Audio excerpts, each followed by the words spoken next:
Hello friends, welcome back to my YouTube channel HSC study point by SK. आज हम बात करेंगे sling tension यानी कि अनसिमेट्रिकल लोड है। अनसिमेट्रिकल लोड का मतलब tension upon the individual sling length when not connected equal distancely from COG। मतलब कोई भी लोड उठा रहे हैं जिसमें कि सेंटर ऑफ ग्रेविटी से स्लिंग है जो इक्वल डिस्टेंस पे कनेक्ट नहीं है, तो उस केस में इंडिविजुअल स्लिंग पे कितना टेंशन आएगा, ये एक दूसरा मेथड है, उसके थ्रू बता रहे हैं यहाँ पे।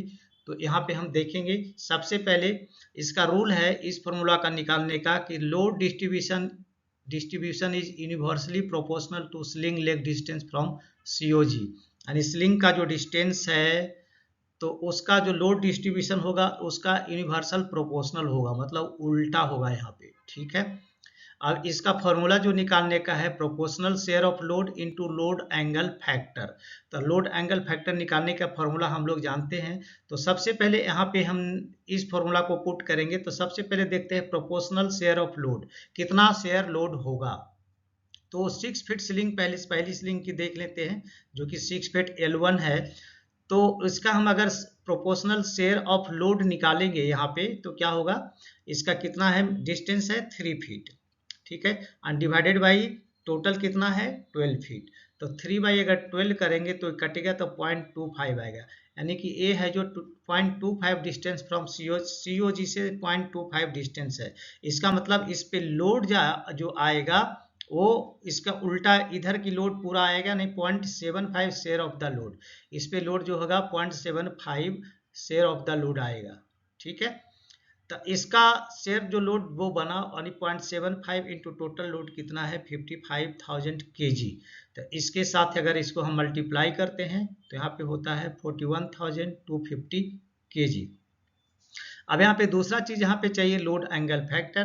तो लोड एंगल फैक्टर निकालने का फॉर्मूला क्या होता है, length of the sling and divided by height of the sling from anchoring point. तो एंकर यहाँ से इसकी हाइट देख रहे हैं 5 फीट है, तो यहाँ हो गया 6 एंड डिवाइडेड बाई 5 तो 1.2 आ जाएगा। ठीक है, अब इसको यहाँ पे क्या है, प्रोपोर्शनल शेयर लोड जो आया है उसको लोड एंगल फैक्टर से मल्टीप्लाई कर देंगे। तो 41250 kg जो है वो इनटू हो जाएगा 1.2 से। तो 1.2 वही है, तो 1.2 से इसको मल्टीप्लाई करेंगे तो होगा 49500 kg। ठीक है, तो स्लिंग 1 पे जो टेंशन आएगा वो 49500 kg आएगा। सेम फार्मूला आप दूसरे स्लिंग की बात करें हैं तो दूसरा स्लिंग ये है, इसकी डिस्टेंस है जो सेंटर ऑफ ग्रेविटी से 9 फीट है यानी कि दूर है। ठीक है, तो यहाँ पे हम प्रोपोर्शनल शेयर लोड करेंगे तो क्या होगा 9 and divided by total distance, तो कितना होगा 75 डिस्टेंस फ्रॉम द CG। यानी इसकी डिस्टेंस है जो 0.75 डिस्टेंस, इसका मतलब इस पे लोड कम आएगा यानी 0.25 शेयर लोड होगा, only 0.25 share of the load होगा। यानी 0.25 इंटू लोड कितना है 55,000 kg।